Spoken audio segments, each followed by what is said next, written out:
This is my story of growing up rich and losing it all. When I was a little kid, life was easy. We had 2 maids and they bought me whatever toy I wanted, so I never had to wait for my birthday or Christmas.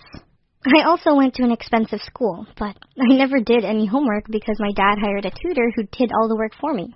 Yeah, okay, I was spoiled, but I was an only child and my parents had the money, so why wouldn't they spend it on me, right? Well, today, I wish my parents had been stricter. Maybe then I would have been prepared for what happened next. You see, my dad had made lots of money from his own company. He had built it up from nothing and became a millionaire. But then something went wrong and the government shut his whole company down. We lost everything and had to move out of our beautiful home and into a small apartment.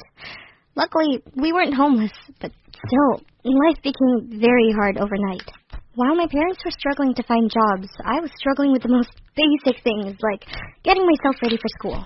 No one was helping me. And when my mom told me to take the school bus, I freaked out and screamed at her that she should drive me to school. But my mom was so stressed that she yelled at me, "Shut up and stop annoying me." I was shocked and even more angry because no one had ever talked to me like that before.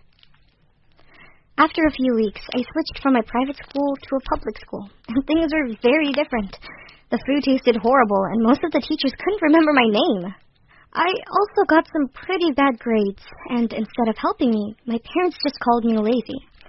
That's when I realized that I had to learn to depend on myself.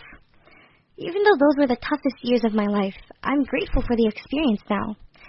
And luckily, things got easier after my dad had a promotion at work. My mom stopped cleaning houses, and I got a new tutor. Her name was Isabel, and she always made sure I did my homework. And when I started doing my own homework, I discovered that I loved math and that I'm really good at it. You can't imagine how excited I was to show my dad my A- math exam. He said that he had never been more proud of me and hung it right onto the refrigerator. Recently, I met up with some of my old friends from before, and I realized how spoiled they were.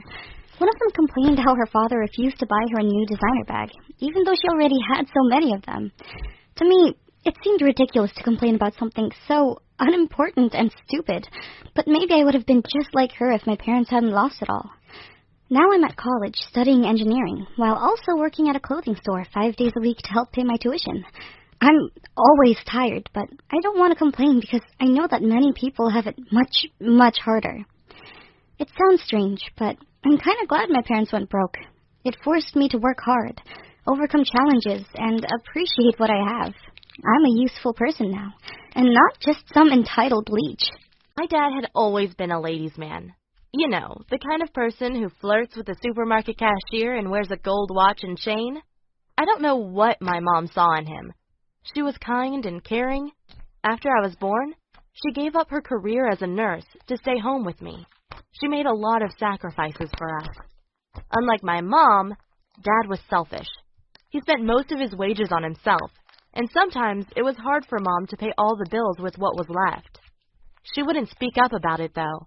She was too afraid of arguing with my dad. He's very intimidating. But the worst thing was that he was openly cheating on her. We all knew it.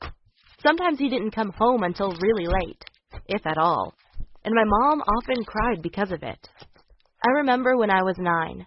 I got so sick of him, I screamed, "You need to treat Mom with respect!" But he just shrugged and said, "She gets what she deserves. Every day I work hard to put food on the table. You better be grateful or move out and find your own job." Mom didn't say anything. That's how our family was.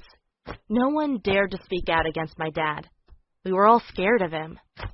I wanted Mom to leave, but she didn't.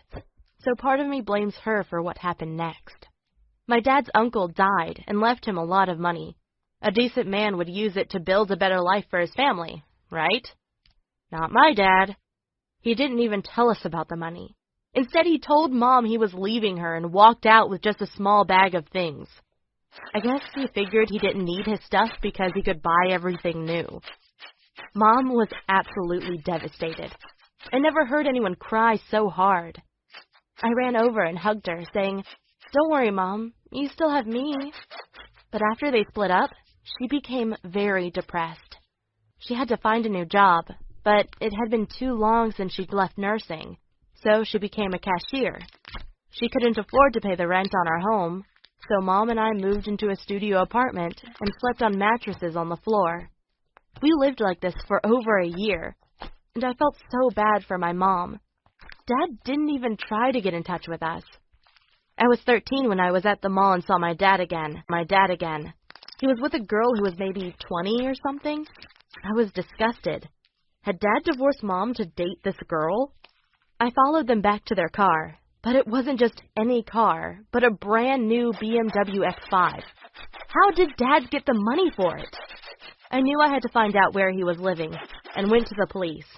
I told them I didn't know where my father was, and the next day, they gave me his address. I wanted to confront him, and went over to his house. But when I got there, I was too scared to ring the bell. Instead, I snuck in the backyard and climbed up a tree where I could see directly into their living room. At first, nothing happened. I started to get bored, but just as I was about to go, I saw something shocking. My dad came into the room with two girls.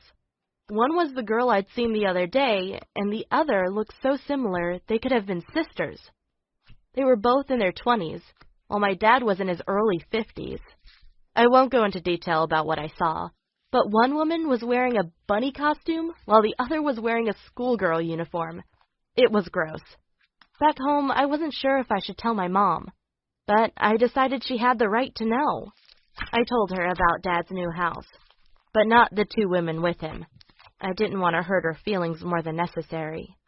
Mom said she didn't mind, but I said, maybe Dad got all his money before you divorced. If that's the case, you deserve half of it. My mom wasn't sure, but I kept pressuring her until she finally hired a lawyer to find out what was going on.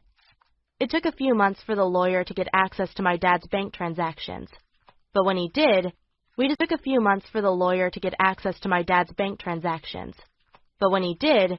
discovered my dad had inherited that money a week before he told Mom he wanted a divorce. I hated him more than ever. The courts found out his uncle had left my dad $2 million and awarded half of it to my mom. However, Dad had already spent over a quarter of his inheritance.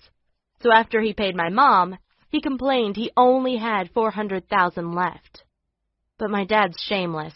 Can you believe he actually came to my mom and asked her for forgiveness, said he wanted to try again. But this time, even Mom had had enough, and she told him to go away. Life's great now. We don't have to worry about money anymore, and my mom even started online dating to find a new boyfriend. She told me about a couple of her dates, and it sounded like they were much nicer guys than my dad. I'm so proud of my mom for finally having the courage to stand up to him.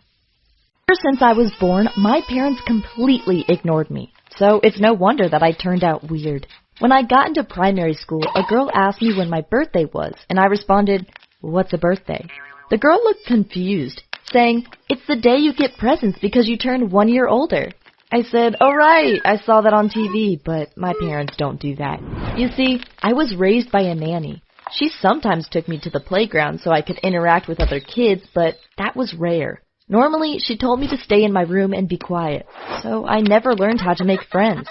Being lonely is incredibly painful, so I was happy when my new classmate Romero approached me inside the school bus, saying, "You look fine, girl, what's your name?" I was too shy to respond, but he kept talking and even asked me out on a date. I said yes, even though he was quite creepy. When we met, he always sat down right next to me, putting his hand on mine. Most girls wouldn't have liked it, but this was my first touch with another human being in years. It felt so good. He even started coming over to my house. And while I just wanted to play games, he often tried to kiss me. But I was only 14 and not ready for anything romantic, so I rejected his attempts. But even without kissing, we became a couple. I didn't mind how creepy he could be. Sometimes he stared at me for minutes without saying a word, but other times he just held my hand and it felt like heaven to me. At age 15, I allowed Romero to stay overnight and sleep in my bed. Maybe you can guess what happened next.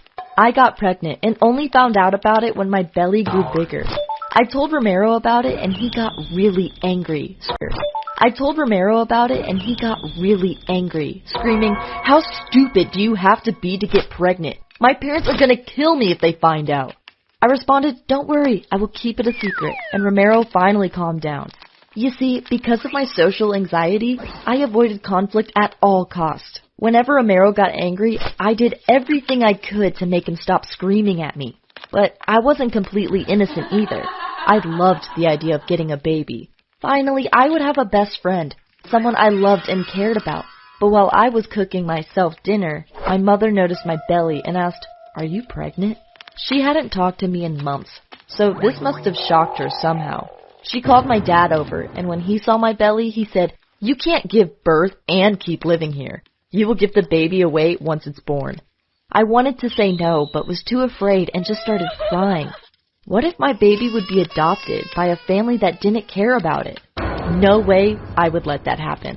So I came up with the most stupid plan any teenager had ever come up with. I bought a tent and decided to move into a forest once the baby was born. But in my 36th week, my dad wanted me to sign the adoption papers, and when I refused, he told me to leave his house. Suddenly, I was homeless and spent my first night at a train station before I decided to check into a hospital. Everything went well, but when my baby was born, my dad snatched it away from me. He attempted to leave the room, and for the first time in my life, I stood up to him, screaming, "That's my daughter, give her back!" I jumped on his back and bit him as hard as I could, while the doctors took my baby away from him. I think he even got arrested, but I didn't care. When I saw my daughter, I knew she was the only thing that mattered now. But I left the hospital with no money on me, so I had to sneak into my parents' house to get the tent and steal some food before I set up camp in a nearby forest. Like I said, I was weird and stupid. I hadn't thought about how cold it would get at night, and my baby kept crying non-stop. The next morning, the police woke how cold it would get at night, and my baby kept crying non-stop. The next morning, the police woke me up. Apparently, homeless people aren't welcome. But when they realized that I was a teenage girl with a newborn, they brought me to a women's shelter. It was a weird place. It offered free food, but it was run by an aggressive trans woman, a man who decided to become a woman.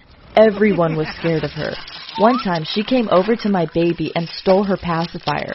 My baby started crying while the trans woman laughed about it. With this psycho near me, I couldn't stop worrying about my baby. How did I know this man wasn't just faking it so he could be around vulnerable women and hurt them? Well, Romero finally came to visit us. Until then, I hadn't thought of him as a father, but he seemed to enjoy playing with his daughter.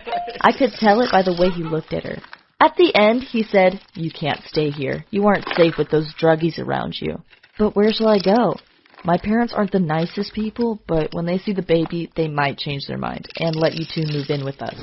We arrived at his home, and his mom opened the door. She was a big woman with a scar around her neck. She said, "Who is she?" And Romero responded, "I got her pregnant, and now she needs a place to stay." You idiot! And who's gonna pay for the baby? Me? Are you freaking insane?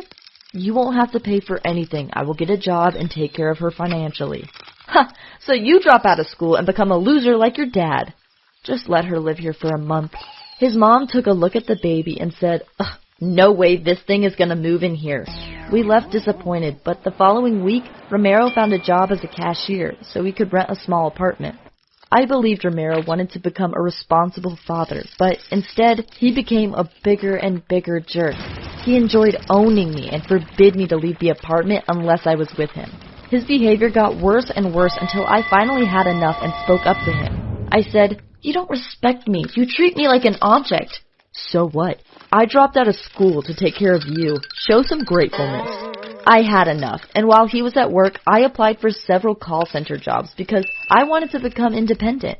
I immediately got accepted and thought about dumping Romero, but I knew he would try to get revenge on me, maybe by taking 50% custody of our child. So instead of dumping him, I forbid him to touch or kiss me until he treated me with respect. Of course, he went berserk, and after just 3 days, he told me, "Fine, it's over. I hope both you and your daughter end up on the